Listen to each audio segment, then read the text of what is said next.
दे दिए।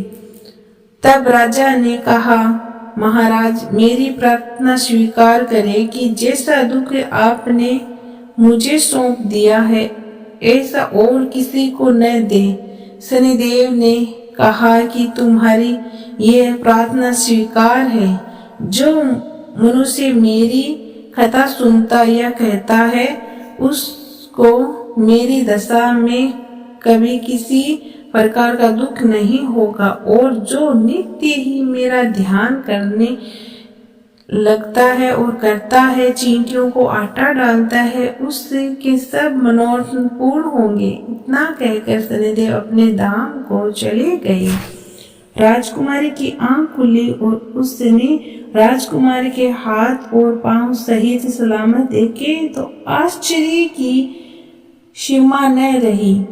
उसको देखकर राजा ने अपना समस्त हाल कहा कि मैं उज्जैन का राजा विक्रमादित्य हूँ।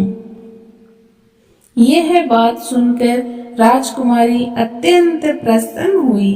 प्रातः काल राजकुमारी से उसकी सखियों ने पूछा तो उसने अपने पति का समस्त वृतांत कह सुनाया। तब सबसे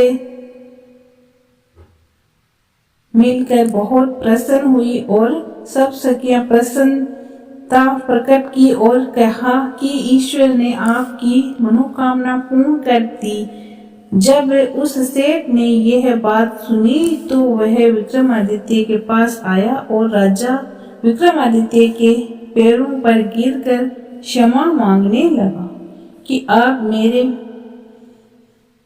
और मेरे परिवार को मन चाहे दंड दे सकते हो। आप पर मैंने चोरी का झूठा दोष लगाया, अतः आप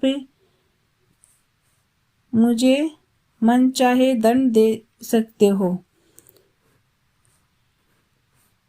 राजा ने कहा, मुझ पर शनिदेव का कोप था, इसी कारण यह सब दुख मुझको प्राप्त हुआ। इसमें तुम्हारा कोई दोष नहीं है। तुम अपने घर जाकर अपना कार्य करो। सेठ बोला कि मुझे तभी शांति होगी जब आप मेरे घर चलकर प्रतिपूर्वक भोजन करोगे। राजा ने कहा, जैसी आपकी मर्जी हो वैसा ही करे। सेठ ने अपने घर जाकर अनेक प्रकार के सुंदर भोजन बनवाए और राजा विक्रमादित्य को प्रतिभोज दिया। जिस समय विक्रमादित्य भोजन कर रहे थे, एक अत्यंत आश्चर्य की बात देखी, सबको दिखाई दी। जो खूंटी पहले हार को निगल रही थी, वह अब हार उगल रही है।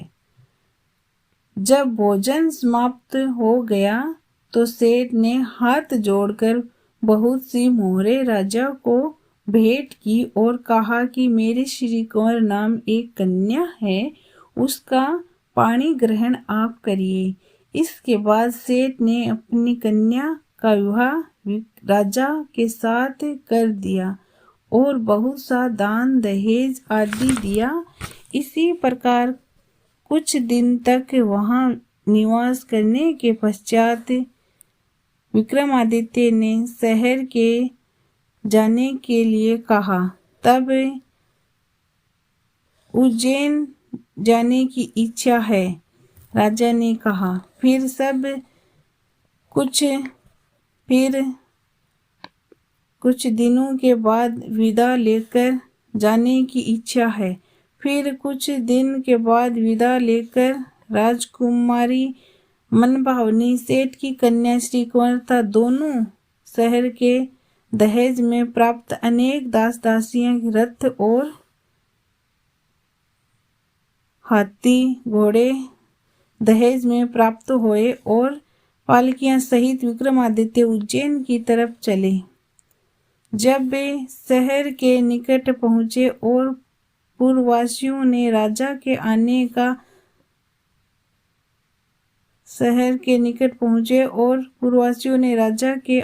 का संवाद सुना तो समस्त उज्जैन की प्रजा अगवानी के लिए आई। तब बड़ी प्रसन्नता से राजा अपने महल में पधारे। सारे शहर में बड़ा भारी महोत्सव मनाया गया।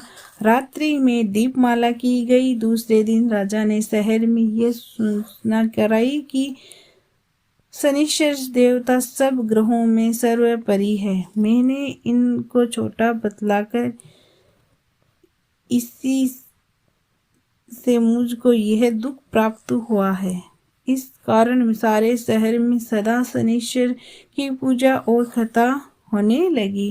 राजा और प्रजा अनेक प्रकार के सुख भोगने लगे।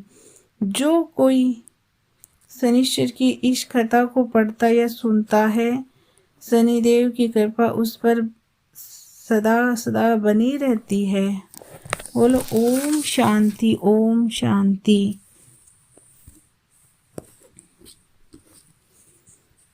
अब पढ़ेंगे आरती। चार भुज सहित छाजे सदा रस्त प्यारी, ओम जय शनिदेव। रवि नंदन गज वंदन यम अग्रह देवा, ओम जय शनिदेव। कष्ट न सो नर पाते, करते तब सेवा, ओम जय शनिदेवाय। तेज अपार तुम्हारा स्वामी, सहा नहीं जावे। तुम सब विमुख जगत में सुख नहीं पावे, ओम जय शनिदेवाय। नमो नमः रवि नंदन, सब ग्रह सिर ताजा। बंसीधर यह गावे, सखियो प्रभु लाजा, ओम जय शनिदेवाय।